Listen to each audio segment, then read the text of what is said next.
या देवी सर्वभूतेषु शक्तिरूपेण संस्थिता नमस्तस्यै नमस्तस्यै नमस्तस्यै नमो नमः। नवरात्र 9 दिन, 9 ग्रह, 9 देवियां, 9 रंग, 9 ग्रह, 9 का कितना बड़ा सम्मेलन है। Festivity starts from Navratras and Ganpati. तो आज हम 9वें नवरात्रे और 9वें नेता यानी 9th लीडर के ऊपर पहुंच चुके हैं। टाइम महाराष्ट्र की यह विशेष प्रस्तुति, आप लोगों का प्यार, आप लोगों का सम्मान लाखों की तादाद में मिल रहा है। इसलिए मैं अपनी पूरी टीम की तरफ से आपको हाथ जोड़कर अभिनंदन करता हूं, आपका आभार प्रकट करता हूं कि आपने हमारी इस विशेष प्रस्तुति को इतना प्यार दिया, इतना सम्मान दिया, इतना स्नेह दिया कि हर जगह पे अगर आप आलोचना भी करते हैं और दूसरी तरफ प्यार भी करते हैं, तो प्यार की जो मिक़दार है, डेस्टिनी है, वो 80% है। तो इसलिए वो जो आलोचना है उसको माफ़ किया जा सकता है। तो आइए, जब हम शक्ति की बात करते हैं तो दशहरा की बात होती है। दशहरा की बात होती है तो रावण की बात होती है। रावण की बात होती है तो शिवाजी पार्क की बात होती है। शिवाजी पार्क की बात होती है तो दशहरा की वो रैली जहां पर बाला साहब ने शिवसेना की शुरुआत की और शिवसेना का झंडा वहां पे लगातार हर दशहरा रैली में ऊपर ऊपर ऊपर ले जाते गए। शिवसेना और बाला साहब ये एक जान और एक रक्त था और है आज भी। ना तो ठाकरे के बिना शिवसेना रहेगी, ना शिवसेना के बिना ठाकरे रहेंगे। इसीलिए एकनाथ ने आज भी शिवसेना के 2 बड़े नेताओं का चेहरा जो है वो पोस्टर पर लगाया हुआ है, एक दिगे साहब और एक बाला साहब, क्योंकि शिवसेना ठाकरे के बिना शिवसेना है ही नहीं। मगर आज हम बात करेंगे शिवसेना के एक बड़े नेता। पहले तो बाला साहब हिंदू हृदय सम्राट थे, आज बात करेंगे शिवसेना के अध्यक्ष श्री उद्धव बाला साहेब ठाकरे। मगर उससे पहले थोड़ा सा समय आपका लूंगा कि शिवसेना पार्टी का जो गठन है वो 19 जून 1966 में मिथुन राशि में हुआ। तुला लगन था शिवसेना का और 93 से 2012 तक शुरू में शिवसेना जो है वो काफी संघर्ष में रही। मगर 85-86 में शिवसेना को ग्रह दशा मिली, गुरु की महादशा। गुरु की महादशा में लोग शिवसेना को सुनने लग गए, बाला साहब को जानने लग गए, उनकी रिस्पेक्ट समझने लग गए। 84, 85, 86, 88 ये 5 साल ऐसे थे कि जिसमें शिवसेना वापस उभर कर महाराष्ट्र के कोने कोपरे में, पर्टिकुलरली कोंकण जैसे क्षेत्र में सबसे ज्यादा मजबूत हुई। मराठी मानुस के लिए और हिंदुत्व के लिए काम करने वाले बाला साहब ने हर उस व्यक्ति का दिल जीत लिया जो बाला साहब को हिंदू हृदय सम्राट कहता है। आज भी लोकांचे मनात बसलेले बालासाहेब ठाकरे आज पण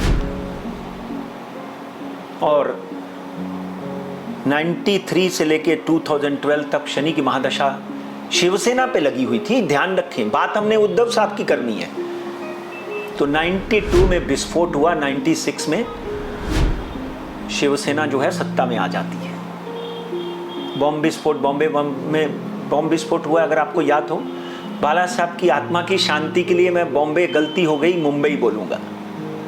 मेरे को हमेशा बोलते हैं पंडित बॉम्बे नहीं मुंबई, तो वो मेरी चूक मुंबई आज भी मुझे याद है। 92 से लेके 2012 तक सत्ता में जबरदस्त बाला साहब मतलब शिवसेना को बहुत लोग छोड़ के गए पर कुछ नहीं हुआ। शिवसेना भुजबल छोड़ के जाए या रानी छोड़कर जाए, कभी उन्होंने ध्यान नहीं दिया। वो हमेशा बोलते थे शिवसेनाचा सूरज उदय झालेला आहे, ते देशाच राज करणार। और समय आ सकता है आगे आने वाले दिनों में। अब बात करते हैं उद्धव साहब की। उद्धव बालासाहेब ठाकरे, जिनका जन्म 27 जुलाई 1960 और सुबह 10:30-11 बजे हुआ। 10-14 के मेरे पास में उनका डेट ऑफ बर्थ है और सिंह राशि। बाला साहब के घर में पैदा होना ही एक बहुत बड़ी उपलब्धि माना जाएगा, चाहे वो बिंदा था, चाहे वो राज है। राज तो उनके पोतने हैं, उनके नेफ्यू हैं। तो कहीं ना कहीं बाला साहब के घर में पैदा होना ही एक बहुत बड़ी उपलब्धि मैं तो माना जाता हूं। जब ठाकरे लग जाता है तो देश का हर व्यक्ति सम्मान के साथ देखता है। तो सिंह राशि में शुक्ल पक्ष की चतुर्थी पूर्व फागुनी नक्षत्र में पैदा हुए उद्धव साहब कन्या लगन लग्नाधिपति बुध जो है वो कर्म स्थान पर बैठा हुआ है, जो कि बड़ा ही उत्तम है। शिक्षा दीक्षा में अच्छे थे, मगर पिता के समान कलाकार, फोटोग्राफी हो, आर्टिस्ट हो, इनको प्यार करने वाले उद्धव साहब जो हैं हमेशा कलाकारों को प्रोत्साहन देते रहे और हमेशा देते रहेंगे, मुझे ऐसा लगता है। जब हम उनकी यात्रा की बात करते हैं तो शुक्र की महादशा में 71 तक गुरु शुक्र की महादशा थी, सूर्य की महादशा 77 तक थी, चंद्र की महादशा 87 तक थी। तो 87 के पहले पहले उनकी शादी हो जाती है और उनको रश्मि उद्धव ठाकरे के नाम से एक धर्म पत्नी प्राप्त होती है, जिनके बाद उनका उदय काल शुरू हो जाता है। देखिए, कभी कभी क्या होता है कि स्त्री आपके जीवन में आती है तो आपको प्रसिद्धि मिलती है। तो डेफिनेटली मंगल की महादशा 87 से 94 में तक शुरू में उनकी थी, 7 साल की। उसमें उद्धव ठाकरे जो हैं वो बाला साहब के सपोर्ट में उन शिवसेना के कामों में उद्धव और राज दोनों लग गए और शिवसेना को जानने की कोशिश करने लगे। 91 में मुझे आज भी याद है, शिवसेना सत्ता में आते हुए रह गई क्योंकि छगन भुजबल बहुत से लोगों को लेकर कांग्रेस में ज्वाइन कर गए। इस तरह के बहुत से झटके शिवसेना को लगे। फिर राहु की महादशा आई। मैंने बोला शनि और राहु बाला साहब के भी उत्तम थे और उद्धव के भी उत्तम हैं, मगर 94 से 2012 तक उद्धव साहब जो हैं वो संघर्ष करने के बाद में 2014 में भारतीय जनता पार्टी के साथ सत्ता में आ गए। अब बात करते हैं गुरु की महादशा उनकी लगी 2012 से 2028 तक। 2012 से लेकर 2028 तक 2019 में उद्धव ठाकरे की कुंडली में गुरु में बुध की अंतर्दशा लगी हुई थी। मैंने आपको पहले भी बोला कि गुरु और बुध सबसे बड़े शत्रु हैं। आपकी स्मरण शक्ति के ऊपर, आपकी सोच के ऊपर, आपके सही निर्णयों के ऊपर आघात करते हैं और आपको वो निर्णय करने के लिए मजबूर कर देते हैं जो आपके लिए, आपकी पार्टी के लिए, आपके संगठन के लिए अच्छा नहीं साबित होता।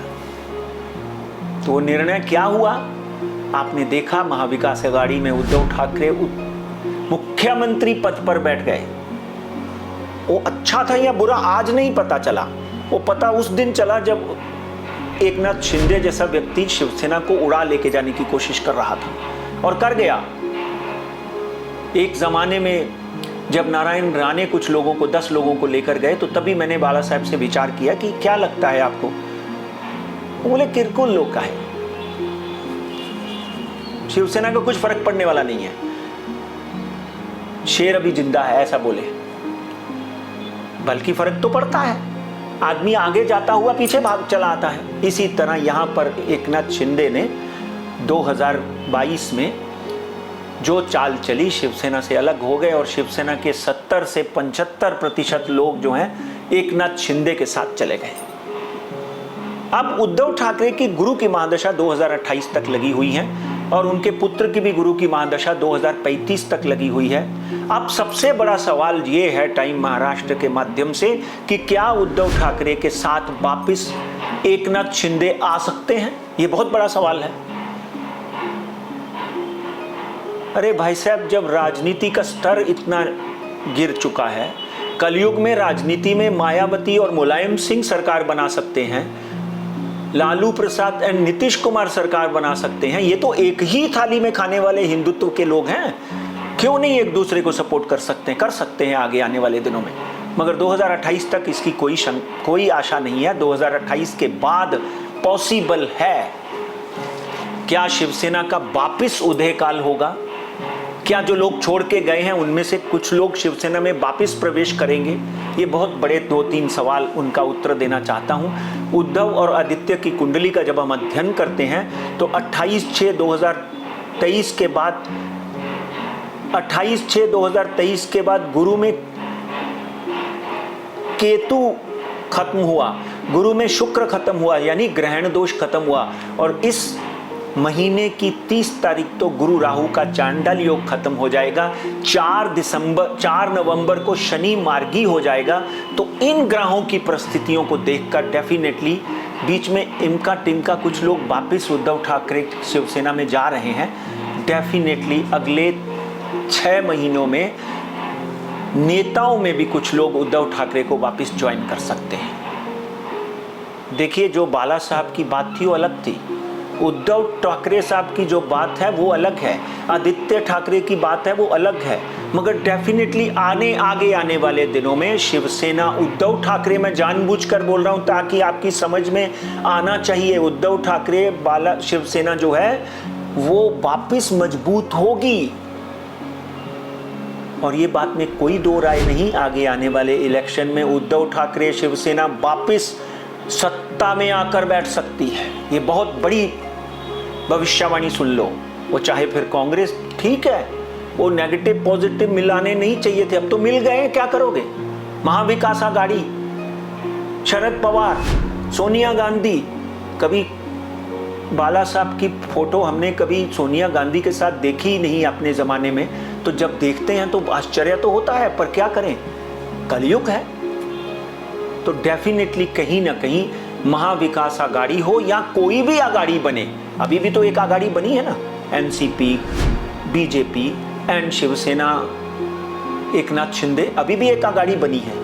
तो ये आघाड़ियां आगे जाकर बनती जानी है। और कहीं ना कहीं महाराष्ट्र में, क्योंकि महाराष्ट्र की कुंडली में काल सर्पदोष लगा हुआ है, जो 2028 तक ऐसी सरकार देगा जो ऐसी कुर्सी होगी जिसमें 3 ही पाए होंगे, 4 नहीं होंगे।